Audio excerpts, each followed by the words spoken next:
Hi, I'm Sandy, and I'm back in the kitchen with Pampered Chef. Slow cooking and pressure cooking offer people a convenient way to get food on the table without a lot of hassle.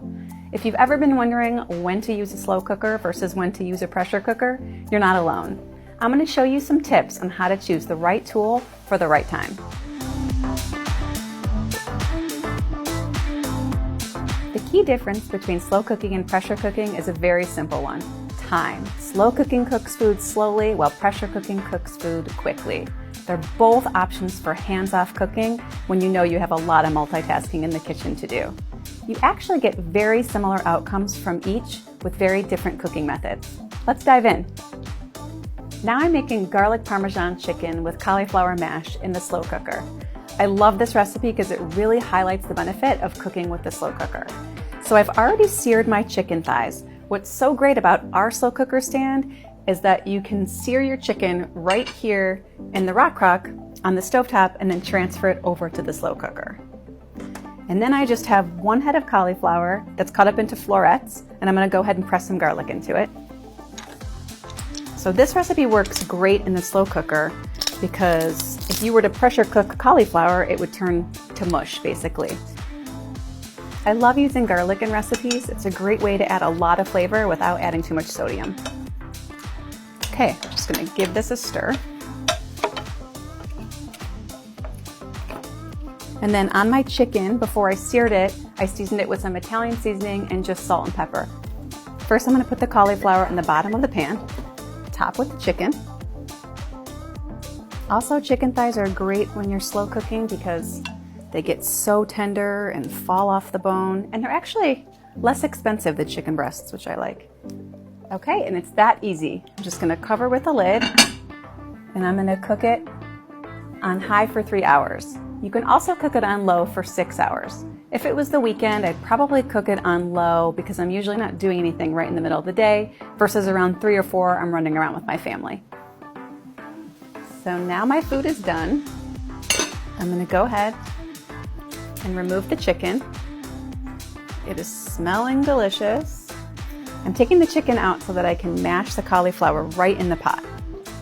Okay, that's looking good. And then I'm going to mash my cauliflower. I like using cauliflower in this recipe, but you can also sub out red potatoes. Cauliflower is a good way to sneak in some extra vegetables for my family. So how does slow cooking actually work? It uses a moist, gentle heat to cook foods over a long period of time, usually about 3 to 10 hours. So because of this long cook time, it requires a little bit more planning. But the great thing is that you can leave your slow cooker and go to sleep or go to work and come back to a nice hot cooked meal. All right, so this is looking good.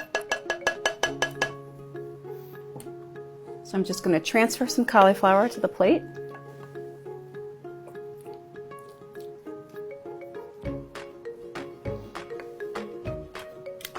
Top with my chicken thigh.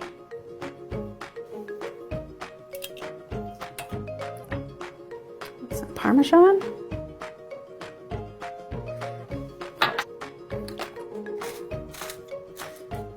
So beautiful. I love this recipe because it's a family favorite.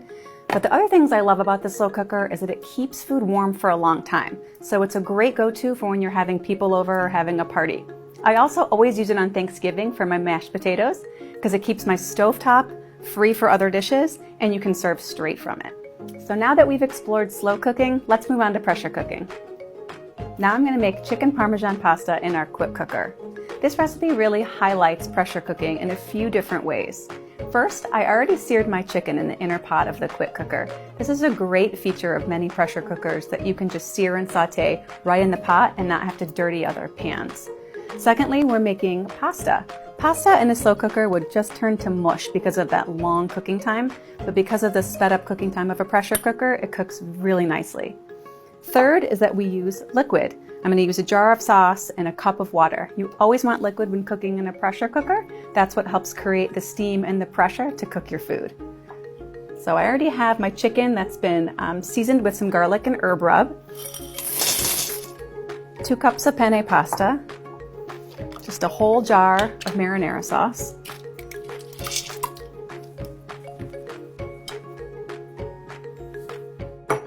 And then your water. garlic and herb rub really flavors this recipe so nicely. So much flavor from the rub and from the sauce. So now that's all stirred together. I'm gonna go ahead and put on my lid.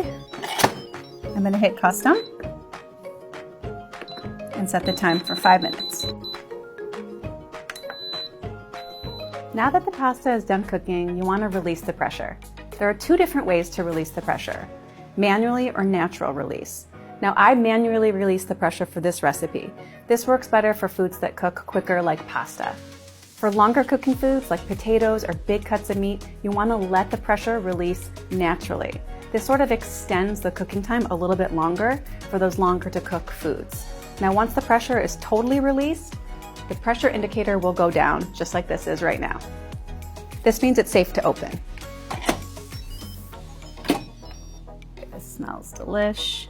This is a really fast go-to meal for my family. So let's talk about how pressure cooking works. As the temperature of the liquid inside the pot increases, it builds steam.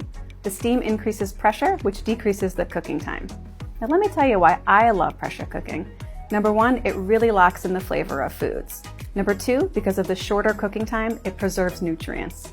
And number 3, since I'm not always the best planner, it really comes to my rescue. You can cook a variety of foods, from oatmeal at breakfast all the way to a cheesecake at dessert, and you can cook from frozen if you forget to take the chicken out of the freezer for dinner. If you're still not sure when to choose a slow cooker over a pressure cooker, here are some tips. Choose a slow cooker if you want to come home to a hot cooked meal, or you want to keep food warm for a long time for a party without burning, or you need to free up your stovetop or your oven. Choose a quick cooker if you need food done fast. Also, if you want to build flavor by searing or sauteing right in the pot.